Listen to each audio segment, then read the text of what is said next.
This is the Prestigious Initiative, and these are the points. I'm Cole Potus, and I'm joined by Chris Kent. Hello, sir. Hello, sir. So, first off, the first thing I found interesting about our conversation with Steve Gamlin was his motivational speaking, his radio hosting career, his stand-up comedy career, and his little bit as a teacher in some different areas like that as well. They were all inspired by certain characters throughout his life. Yeah, absolutely. Number one, having the large, um, I would say, gamut of experiences he's had. He's done plenty of things, lots of things that he did, as you mentioned, but he was, like you said, inspired in each area by a certain person. I thought that was interesting as well because I think we often see someone doing something or hear of someone doing something and think, oh, that would be cool. And then we just let that thought kind of pass us by. But he saw that, was inspired by it, and then did something about it. And I think it just goes to show throughout our whole conversation, we talked about how important connection with other people is and how important it was to have different relationships and how people are important in our own journey. And he really took that and ran with it in his own life. And then you can see now how the importance of that has impacted him and the things that he talks about, things that he helps other people with. And I agree. That's cool that not only do you say, hey, I want to do this thing, but I want to do this thing, and this person helped shape my idea of what that could be or what that would look like. And he really went with it. And I think we can all benefit from having role models and trying to put something behind the desires or the values or the things that we might want to kind of chase after. Yeah, I agree with all that, especially the importance that it shows of having good role models for certain aspects in your life that you want to progress or improve yourself in. The next thing that I found interesting was his Thunder Golf story. How he was in his lowest point and just hitting golf balls out in a thunderstorm, holding his metal club up in the air, saying, "Hit me, do it, whatever." And then as soon as he went to go get in his car, everything just kind of settled down. And you mentioned it in the episode, but just that idea of persevering and pushing through just that little bit more because what you're trying to get to is right on the other side of that hurdle. Yes, sir. Yeah, I thought originally going into it that his Thunder Golf story had something to do with lightning, but I guess it would be called the Lightning Golf story if that was the case. But absolutely, it's a huge and powerful kind of testimony to the idea of perseverance, and just giving it that little bit more can really help you see through whatever you're experiencing and make it to that other side. With so many stories about us as humans and our tendency to um, like you hear a story, someone, let's say they're swimming across a channel, a river or something like that, and they're swimming and they're swimming, they're going for what feels like forever, and they finally stop and look up and they see that they're not even halfway, or they're got someone there guiding them, and they ask, hey, how far am I? Oh, you're not even halfway. Oh man, they get so frustrated about it. But if they wouldn't have asked, I bet they could have kept going for a while longer, maybe. Or even more than that, let's say that someone's swimming for hours and hours and hours and hours, and they finally decide, hey, I'm tired of swimming, and they give up. Well, they're only, a very, very short distance from the shore now, but because they didn't know when that end was going to be, they gave up, even if they give it all that they thought they had. Or, another angle from that too is they swim for so long, and that person that's with them is say, hey, you only got a little bit longer to go. Just keep going. It's a lot easier to push through when you know where that end is. And so maybe I didn't quite do a good job with the stories there, but the idea again is that you don't always know where the end of that bad thing is leading into a good thing, or where just the end of the bad thing is before things start to kind of turn around. And I think his story was exactly that. He was at a low point, and he was basically like, hey, yeah, test me. Come on, go ahead. Strike me down, whatever. I don't even care at this point. But then as soon as he left there, the rain stopped. And like he said, the next day he met with a coach, and that's when things started to take a significant turn. And so not only is it a funny kind of story, which he's good at, the humor and being a comedian, but It is a testimony to perseverance and what it can do and what you can achieve if you just continue to push through, especially the tough things, but even sometimes the mundane or boring things. It really can be a huge turning point or just a great um, skill to have in your bag to be able to persevere through that tough stuff or the boring stuff and make it through the other side. For sure. And going off of how coming out of that lowest point in his life coach asked him, he was like, "Hey, do you have any interest in motivational speaking or comedy?" Not knowing that he did have an interest in those, he just didn't know how to go about doing them. So that was really interesting that since he had that desire previously in his life, that his life coach was able to pick up on that.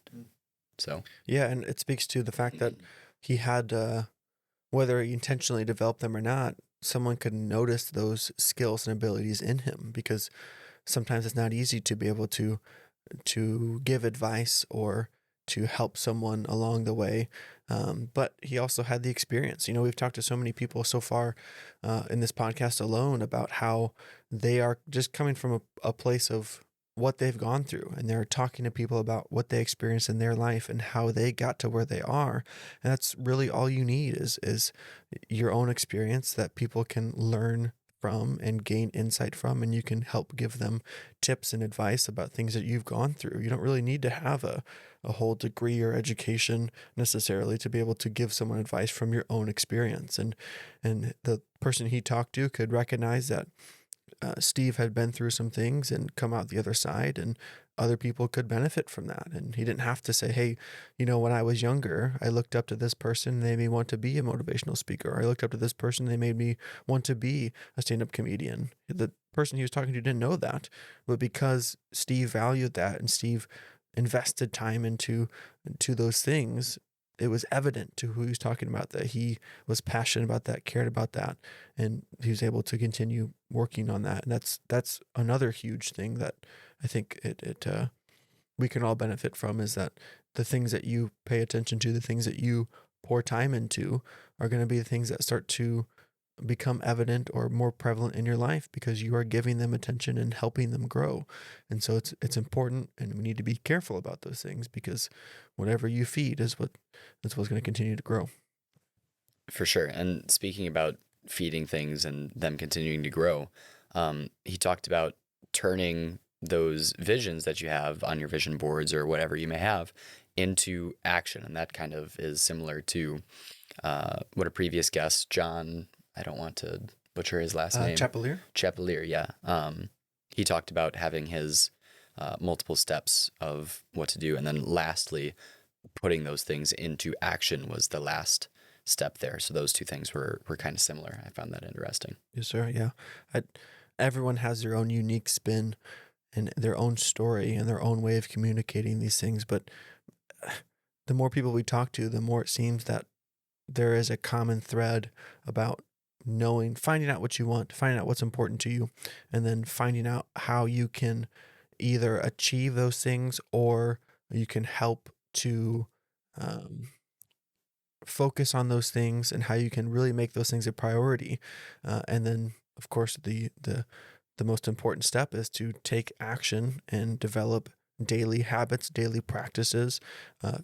Surround yourself with people who value the same things and really put in the work, because like we talked about with Steve today, you can sit there and dream about it all you want, but until you do something, it's just a dream. It's an idea. It's a story that you've started to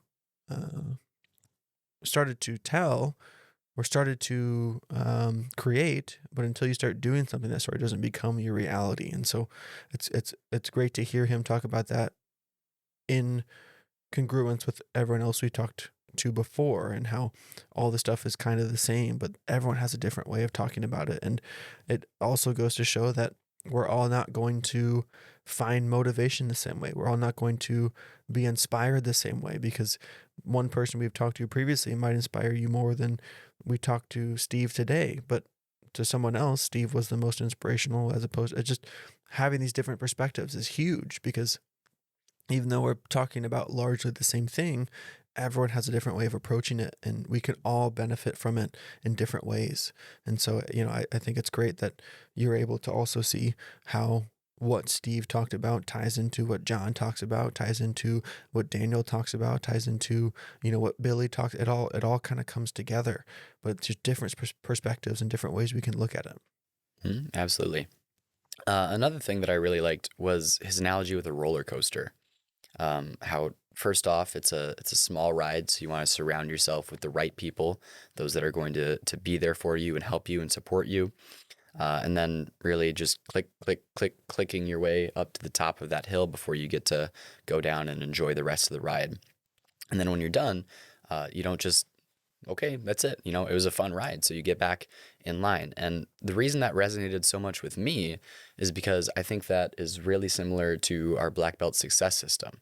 Know what you want, have a plan, and a success coach surrounding yourself with the right people. Take consistent action, click up to the top, review your progress, and renew your goals, getting back in line at the end of the ride. Yes, sir. Absolutely. Yeah. And for those of you that don't know, Mr. Potus here, he's also part of the same martial arts studio that Mr. Bean and I are. And that's something that we teach our students is that system, and that, in our case, the success system, in his case, the roller coaster. And I even said it in our episode too. I think it's easy for us to get on the roller coaster sometimes, for us to even complete the roller coaster, but then we don't often think about getting back in line and doing it again, because that goal or whatever it may be is the end. We're working so hard to get to the end and finish the roller coaster and get off the ride that we don't think of what happens afterward. And so not only with our success system that we teach our students at the karate school, but in Steve's case, the idea of getting back on. And I think the best part about what he said there was, when you go to get back on, you kind of take a look around you. And when you were initially getting on that roller coaster, you looked for people to surround yourself with that are of similar mind and similar goal and similar ambition, so that you have those good people around you. And when you're going for your second time around or third time around, getting back on that roller coaster, setting up that goal, you need to look out for people who might be in the same position you were in, people who need some advice, need some help, need a good shoulder to lean on when they're getting on that roller coaster. And that's another huge thing is, now that you've ridden that roller coaster, you've gone through the system once, you have, whether you think so or not, you have some insight, you have something that you can give to other people because you've already done it once. So don't just be thinking about your next goal. That's important, but also think about how you can connect with other people and help them along the way to their goals. And that's something else I think that we miss often, is it's easy to be singularly focused. And a lot of our conversation with Steve today had to do with connecting with other people and the way it can benefit not only us, but that person too. And that's a huge part of this goal setting and this mission to kind of better ourselves, for sure. So stemming from that, jumping ahead a little bit towards the end of the conversation, when we asked him about managing or overcoming fear to improve yourself and stuff like that, I was thinking while he was talking about that, because his solution to that was making meaningful connections with people, and how that can really help you to get over a fear of interaction or social anxiety, which seems to be a really common thread or a common issue with a lot of people today. And even if it's not, debilitating or anything, I know certainly just sitting here being a guest host, so to speak, for the first time was nerve-wracking for sure. So making those meaningful connections and interactions is certainly a good way, just by exposing yourself to those uncomfortable situations, so that you build up a tolerance and you get more comfortable with those. Absolutely. And I think one of the reasons that this conversation felt so good too is something that Steve talked about, where he's looking to leave his plus signs. He's looking in every interaction, every thing that he's doing, every little part of his day, he's trying to leave it better than he found it before. So once he said that, it put words to the feeling that I was already having, because I was nervous too. And if people are normally listening, I don't lead the interviews often, and so I was in charge of leading it, and you were here with me to kind of be a part of it as well. And him having that mindset of trying to leave our conversation better than what it was, or trying to leave our conversation with what he called his plus sign. I think that made a huge difference, because he came into it with good intentions, which helped to settle our uneasiness, and then we were able to leave the conversation feeling better, and more motivated and inspired. And like you said, kind of going into that, if you do find yourself uneasy, or if you find yourself unnerved, or you find yourself uncomfortable, socially anxious, whatever it may be, really trying to put yourself out there can be difficult. But if you are trying to leave those interactions, the ones you end up being in, leaving your plus sign, then I would almost guarantee, I can't guarantee, but I would venture to say that when you enter that interaction trying to make it a good interaction and make a good connection, the other person is going to pick up on that, and they're going to most likely, hopefully, want to do the same thing, which is going to cause an even greater interaction. And so it can be difficult to kind of overcome that. But when you're approaching those things with that positive mindset and trying to leave your best self out there, I would venture to say that you're probably going to get that same energy back, which is going to help that conversation. So it doesn't make it easier to make those connections, but there can be intention behind when you do go to make them, and there can be a purpose behind it. I know Mr. Bean talks about being intentional throughout the day and setting intentions. So you can go into that connection saying, hey, I'm going to try to brighten this person's day, or hey, I'm going to try to make this person, make this conversation worth this person's time, or worth my time, and go into it trying to leave that plus sign. And I think it was cool the way that he kind of referenced it like that. Is he said, you're the factory for those plus signs, so you can leave as many as you want because you're the one who creates them. And that's a great way to look at it, I think. Certainly. The last kind of big interesting point that I had or took note of was something that I think a lot of us, at least myself, doesn't think about too much, but still maybe does have, and that's the fear of success. Most of the time when you talk about fear, it's always the fear of failing that comes up. But Steve talked a lot about the fear of success and how he would actually self-sabotage because either he didn't feel like he was good enough to move on to that next point, or he didn't feel like he could handle the responsibilities of it, or what have you. Yes, sir. Yeah. When I asked him the initial question, I hadn't thought about that being something you're afraid of. But, he brings up a valid point that I think we've all experienced, is being afraid of success, being afraid of the next step. And as he posed it, the imposter syndrome. I already mentioned being here, sitting here and leading the interview. I felt imposter syndrome. Like, who am I to talk to this guy who has clearly got more stuff figured out than I have? But being afraid of that success can definitely hold us back. And like you said, it's not something we think of often. It's not like, oh, I'm afraid of this good thing.